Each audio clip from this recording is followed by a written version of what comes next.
गुज़श्ता 14 जुलाई 2024 बरोज़ एतवार बवक्त शाम 3 बजे पटना के हज भवन में साबिक़ वज़ीर मनाजिर हसन की रहनुमाई और MLC आफाक आलम की निगरानी में बिहार का सियासी मंजरनामा और मुसलमान के मौजू पर एक जलसा का इनेकाद किया गया था। इस जलसा में बिहार के तमाम अजला से बड़ी तादाद में मुसलमानों ने शिरकत की। इजलास के मेहमान खुसूसी जन स्वराज के सरबराह प्रशांत किशोर थे, जिसमें बिहार के मुसलमानों की सूरत हाल और सियासी गोशों पर तबादला ख्याल हुआ। शुरका महफिल हालिया सियासी जमातों से नाराज़गी जाहिर की और अपने सियासी वजूद को ख़तरे में बताया और इस्तेमाल न होने की तलकीन की। यहाँ की जमे गफिर यही साबित कर रही थी कि अब मुसलमानों को ऑप्शन लाजमी है। कब तक मुसलमान का इसी तरह इस्तेमाल होता रहेगा? हम लोग सिर्फ वोट बैंक कर रह जाएंगे। प्रशांत किशोर ने भी बिहार के मुसलमानों को सियासी बेदारी पैदा करने की बात की और आबादी के हिसाब से हिस्सेदारी पर गुफ्तगू की। इस इजलास में दूसरी सियासी जमातों पर बड़े असरात मुरतब हो रहे हैं। अब देखते हैं मुसलमानों का सियासी मंजरनामा का क्या हश्र होता है। देखिए कमर अमान की खुसूसी रिपोर्ट आपकी आवाज़ के साथ। 20% मुसलमान सामाजिक राजनीतिक गठजोड़ बना ले तो 40 और 20 आप हुए 60 और भाजपा हुई 40। यही जनसुराज के राजनीतिक सोच का आधार है, जो डेटा पर आधारित है, अनुभव पर आधारित है। इसको हमने 10 राज्यों में करके दिखाया है और इसी में आपको फर्क दिखेगा कि जो ओवैसी साहब बता रहे हैं और हम बता रहे हैं, इसमें फर्क क्या है। कई बार लड़के कहते हैं कि आप भी तो वही कह रहे हैं, मुसलमानों के हक की बात कर रहे हैं कि मुसलमान अपने हक हकूक के लिए खड़ा हो।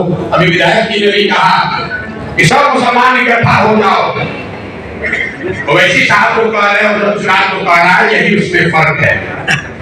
हम मुसलमानों को इकट्ठा होने के लिए नहीं कह रहे, हम ये कह रहे हैं कि मुसलमानों को उन हिंदुओं के साथ इकट्ठा होना है जो विचारधारा के आधार पर भाजपा के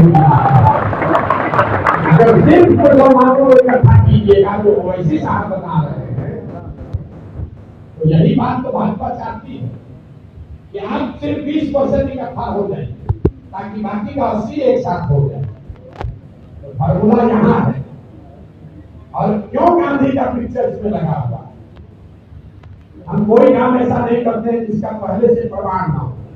आजादी से पहले बाला साहब कम्युनिस्ट के जितने लीडर थे, जितने समाजवादी लीडर थे, जितने कांग्रेसी थे, उन सबको किसी एक विचारधारा, एक व्यक्ति ने एक सूत्र में बांधा, उसका नाम है महात्मा गांधी। इसलिए इस पूरे अभियान में सिर्फ और सिर्फ गांधी ही है।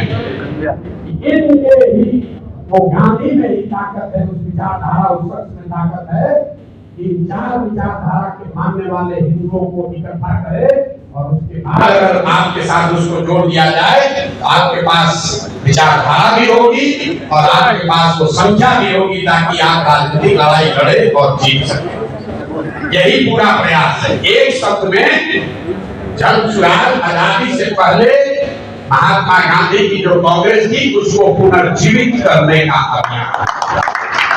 आपको अच्छा लगे तो इससे जुड़िए। लोग कहता है इस पर भरोसा कैसे करें? बिल्कुल मेरे पर भरोसा मत कीजिए। भरोसा कीजिएगा, आप पहले कहें थकाइएगा। हम पर बिल्कुल भरोसा मत कीजिए। भरोसा आपको अपने आप पर करना है, हम पर भरोसा नहीं करना। हमने कहा, किसी ने भी कहा भागीदारी की बात, आपके नजरिए से नहीं कहा, मुसलमानों के नजरिए से नहीं कहा। जनसुराज का जो संविधान बन रहा है उसमें इस बात को लिखा जा रहा है कि जिसकी जितनी संख्या है उसको उसके हिसाब से भागीदारी, हिस्सेदारी दी जाएगी। टिकट में नहीं था, दल बनाने वालों में, दल को चलाने वालों में, दल के जो नेता होंगे वो भी और दल से जो टिकट पाएंगे वो भी, जो दल से मनोनीत सदस्य होंगे उसमें भी। सिर्फ मुसलमानों के लिए नहीं, सिर्फ मुसलमानों के लिए बात नहीं कर रहे हैं। जो 5 बड़े सामाजिक वर्ग हैं, मुसलमान हैं, सामान्य कैटेगरी के लोग हैं, ओबीसी वर्ग है, ईबीसी वर्ग है और दलित। 5 बड़े समूह हैं। तो ये तय किया गया कि इनको बराबर की हिस्सेदारी दी जाए। तो जब स्वराज का जो मुखिया बनेगा, पहले घोषित है कि प्रशांत किशोर उसके नेता नहीं हो सकते, हम उसमें कभी आज नेता है ना आगे नेता हो, लेकिन जो मुखिया इसका बनेगा इसी 5 वर्ग में से एक बार एक आदमी कोई बनेगा। अगर एक बार दलित समाज का नेता बना तो अगली बार जो बाकी के 4 बच गए उनमें से बनेगा। तो 5 बार में एक करोड़ मुसलमानों का भी होगा। ना आपको आपकी आबादी से ज्यादा, ना आपको आपकी आबादी से कम। यहाँ बिहार में करीब 65 विधानसभा ऐसी है जहाँ 50,000 से ज्यादा मुसलमान हैं, और वहाँ ज्यादातर 2/3 से ज्यादा सीटों पर हिंदू विधायक जीत कर आए हुए। वो क्यों आए हुए? कोई हम आके कोई ना आपका वोट काट लिए, ऐसा नहीं है कि हम आपका वोट काट लिए। मैं आपको उदाहरण के तौर पे बताता हूँ, यहाँ कोई मधुबनी का कोई बैठा हो,